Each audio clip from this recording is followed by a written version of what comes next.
Hey everyone, this is Tony Shoup with Audit The Vote PA. Wanted to bring you a video. This one's going to be a lot quicker, just with some updates and some information and marching orders for where we're headed next, especially for our volunteers and our supporters. Where can you focus your efforts to get the best results in terms of moving forward?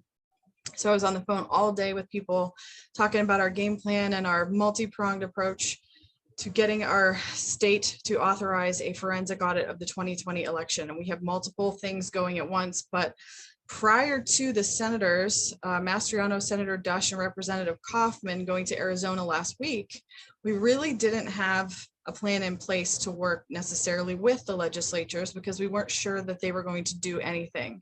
So things have kind of shifted a little bit now that they've made that trip and that they've come back, and we've been in contact with them here and there. And we've got some marching orders on what you guys can do to help us. So what we have discovered recently with all the people coming out trying to say, oh, the governor is going to just veto it if we try to do an audit, we won't get anywhere. Of course, swamp critter Seth Grove came out and said that the House had no interest in going back and auditing the 2020 election, which I find mind-boggling because he has seen all the data that I've seen given to you guys and then some, and he still thinks that we don't need to do that. But the good news is we don't need him. We don't need him. We don't need the House of Representatives, because after reading through the Mason Legislative Manual, which is essentially the rules and regulations for our legislators, what they can and cannot do, the power they have, power they don't have, we've come to discover that the Senate State Government Committee has the authority to authorize, to order a forensic audit of any county that they want, and they also have subpoena power that they can use to the counties to end up getting what they're going to need to do an audit. And in fact, this is how Arizona was able to do the audit of Maricopa County. It came from the Senate and from a committee. So the State Government Committee in Pennsylvania is led by David Argall, Senator David Argall. He's the chair of the Senate, and right now he holds all the cards that could potentially kick this off. So if we're going to put efforts and pressure and focus somewhere, we need to be emailing, calling, potentially even meeting with Senator Argall, maybe even sending certified letters. We've been suggested that this week, which I never really thought about, but a certified letter they have to actually sign for, or someone in their staff has to sign for. You have a receipt that they did get it. There's a paper trail showing that they got the communication, so they can't say, oh, we didn't know, or I guess they could try, but it's the best way to guarantee that they actually get something. And we've heard that that moves the needle better than just a phone call or even an email. So if you are able to, I think it costs like $5 or so. If you're able to send a certified letter to Senator Argall, I would say that is probably the #1 thing you can do to help us this upcoming week, is send him that letter. He did come out with a press release earlier this week and say he was in favor of a forensic audit and willing to do one. And we're hearing from people in his office potentially a little bit of backpedaling at this point from the phone calls and emails that we made. I did personally send an email out to every single senator, well, the Republican senators on the state government committee today, urging them to move forward with the forensic audit, updating them on our signatures, letting them know this is what your constituents want. If you don't move forward with it, you are essentially telling your constituents that you don't care what they want. And that is not a good strategy for re-election. So a certified letter to Senator Argall saying, hey, thanks so much for coming out and publicly supporting a forensic audit. We need you to act. We need you to act now. I'm not sure why he hasn't done anything. It is in his hands. All he has to do is draw up a motion for the audit. It'll get voted on in the committee. We need a 5-4 majority. There are 6 Democrats and 3, there are 6 Republicans and 3 Democrats. One of the Republicans is Jake Corman, which I don't really see him getting on board for this. I would be really surprised. So let's just throw him out and say he votes with the Dems. We still can get a 5-4 majority if the rest of the Republican senators will vote in favor of it. But David Argall is the one that has to kick it off because he's the chair of the committee. So message him, certified letter, call him, email him. Another thing I want to let you guys know that's a good talking point for the backlash is the right word. For the pushback that you're getting when you're calling these legislators. For example, someone was messaging me today that Senator Kim Ward, she is the majority leader of the Senate. She is supposedly a Republican, but we've been hearing rumblings that she's a rhino for a while now. Wasn't 100% sure, but I think we're confirming that she's definitely not somebody we want to reelect, because she is not pushing for an audit. She has not responded to any of my emails, phone calls, correspondence. And when people do get in touch with her, she is not responding favorably to their suggestion for a forensic audit of the 2020 election. In fact, just today on her Facebook page, she was back and forth with people telling them that there is nothing they can do because the governor will just veto it. And what you need to understand as a constituency, they don't realize that we know the rules now, that we know how the game is played, and we know what tools that they have that they could use if they wanted to fight for us. So she's right. If the only tool they were going to use was a bill, try to get it passed into law to audit the 2020 election, she's right. The governor would veto it. However, we found that the Senate State Government Committee has the power to do this without going through the governor. The governor doesn't have the authority, and neither does the Attorney General, swamp critter Josh Shapiro, who probably didn't win the 2020 election, which is why he's fighting so hard not to get it audited. If you remember when we went to bed, I believe he was up quite a bit, just like President Trump was, and then magically lost his lead throughout the week as they just found these votes that, I better get off that track. So they, the state, what I just explained, the State Senate Government Committee has the authority to basically call the shots and start the process for this whole thing without interference. Now they can try. I'm sure they'll try. If you watched Arizona, that's exactly what happened. I believe it was the Board of Elections that started fighting it and tried to take the Senate to court. And the good news about that is the Arizona courts ruled in favor of the Senate and said, sorry guys, but you don't have the authority to tell them they can't subpoena you. It's in their legislative manual. They literally can't find a loophole around it. I know the Pennsylvania court system is extremely corrupt. I get that, but there's a precedent in Arizona, and we just need to keep the pressure on these people so that they will do the right thing and rule according to law. Judges are impeachable. That would have to start in the House of Representatives. And I think we need to start getting on our reps as well to start articles of impeachment against these judges if they don't start following the Constitution and enforcing the laws, because that is their job, and enough is enough. We have had enough. It's time to audit the 2020 election, Pennsylvania. I don't know what more data we could possibly throw at you to show you that it is worth looking into. I have done several videos of extensive data analysis that's been done from multiple angles, multiple data analysts. We've got something coming out from Seth Keshel, I think either today or later this week. He's supposed to do an interview with Doug Billings, and his information is from a whole different angle. It looks at it from voter registrations, new registrations in terms of Republicans and Democrats, which in the past has been a really good way of predicting who they think is going to win elections based on registrations. He's got a whole nother angle to show us why Pennsylvania needs to peel back the onion and really look into this, because none of the data makes any sense. So when people like Senator Kim Ward tell you there's nothing we can do, the governor will veto it, one of two things: she either doesn't know her legislative manual and doesn't know the power that she has, or she's corrupt and just doesn't, well, I guess corrupt is maybe not fair. She just isn't willing to fight for us. She doesn't want to fight for we the people. And I would say one of the biggest things we as Pennsylvanians are learning and have learned since the 2020 election is who's fighting for we the people and who's fighting for their own job and the establishment. And I have news for every one of them. If you happen to be a legislator watching this video and you are in the Republican Party, you had better start fighting for we the people. And if you don't, we are actively looking to replace you, and that is going to be no problem. I would almost rather lose a seat to a Democrat than keep the rhino Republicans in there, because at least with the Democrats, we know what their game is. We know what to expect. But the rhinos are a whole different beast, because they pretend to be pro-Constitution. They pretend to be for the Second Amendment. They pretend to be for us and our freedoms, but then they do something behind the scenes that shows who they really are and their true colors, and they ought to just switch sides if that's how they feel. So yeah, don't let the offices tell you, don't let any of the reps, House reps can yap all they want about Seth Grove or Brian Cutler or anybody else who wants to come out and say, we're not going to do an audit. Guess what? We don't need you. So just buzz off.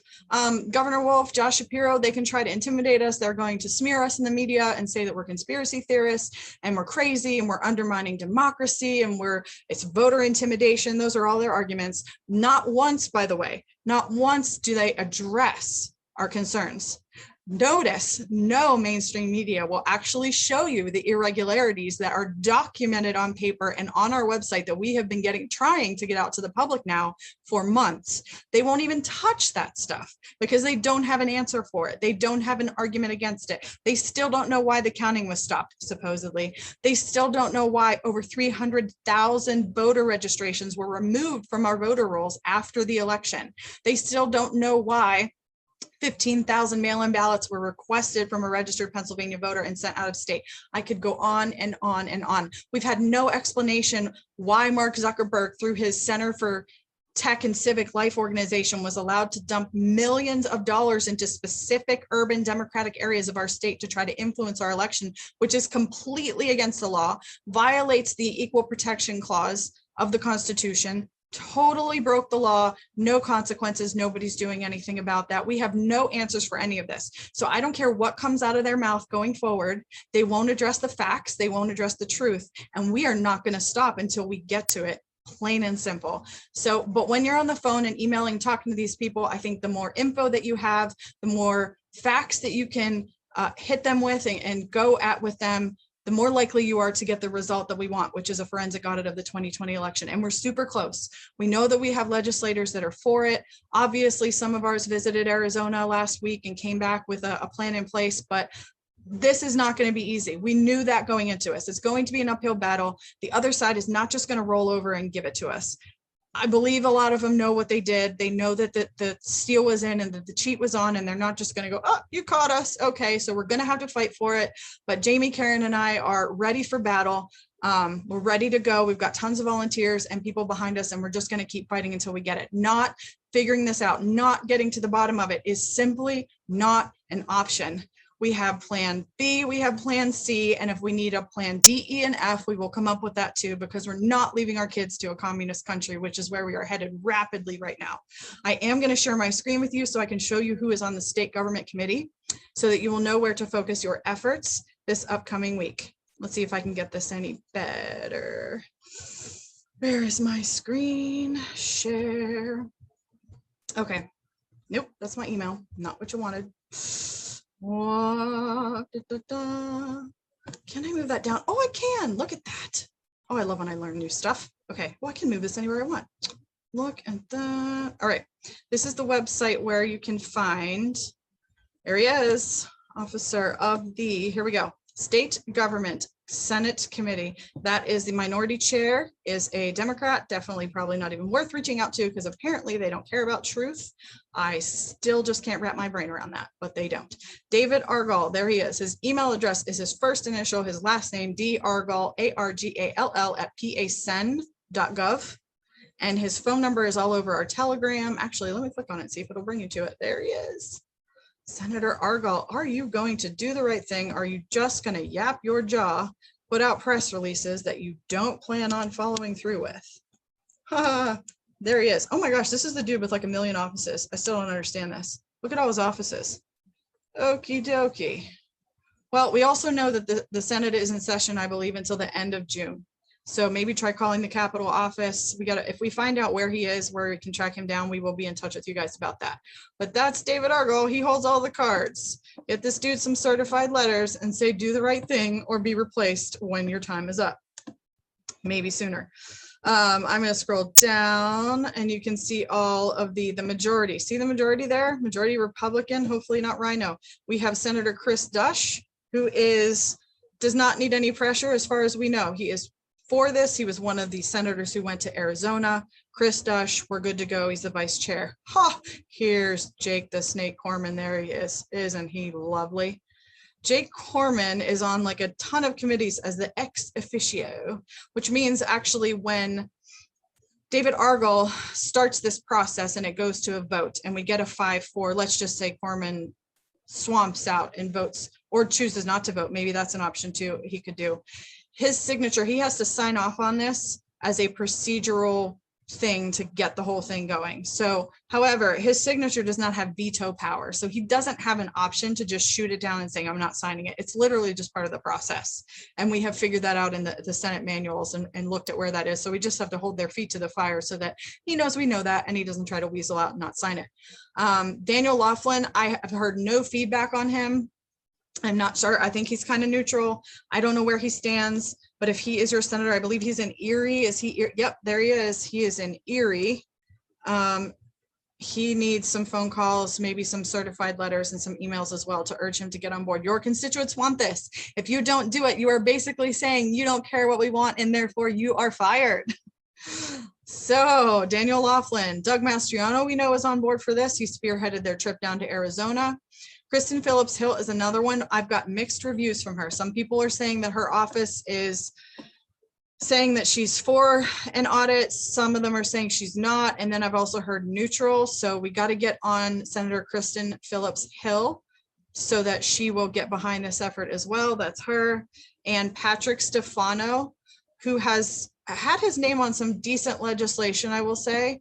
I would be surprised if this guy is an uphill battle, but then again, nothing really surprises me after 2020. So definitely have to get him on board. These people have got to vote yes. Let's assume Jake Corman swamps out. We don't need him. We have the other 5. We know Dush and Mastriano will vote yes. We need the other 3, Laughlin, Phillips Hill, and this guy, Pat Stefano, to vote yes for a forensic audit. And then the chair, David Argall, has subpoena power that he can subpoena the counties and all the machines and the ballots and everything that they need to start the audit. The minority people down here are Democrats. So again, they don't apparently care about truth anymore. So we just won't worry about them.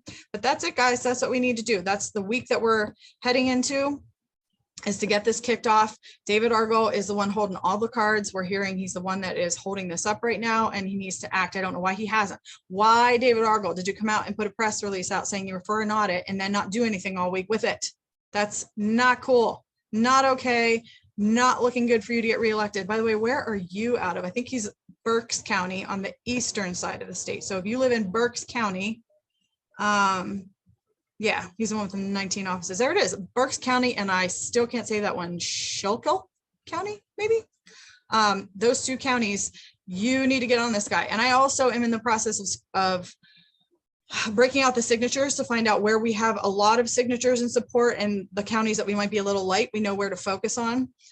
Both of those counties, we have a lot of signatures. So actually all of their counties, we have a lot of signatures. One of them, I believe, is in York. York has a ton of signatures and people that are in favor of an audit. So this is all good news. And we are just going to keep the pressure on. I will stop my screen share. I think we're done. Just going to keep the pressure on and see what we can do. Again, if this path happens to not work out, if the legislatures kind of drop the ball or just aren't able to get this going for whatever reason, Jamie, Karen, and I at Audit the Vote PA have a plan B. We have a plan C. They are all in place. We are working simultaneously. Thank you so much to all our volunteers and all our supporters, and stay tuned. Thank you guys so much. We'll see you next time. Bye-bye.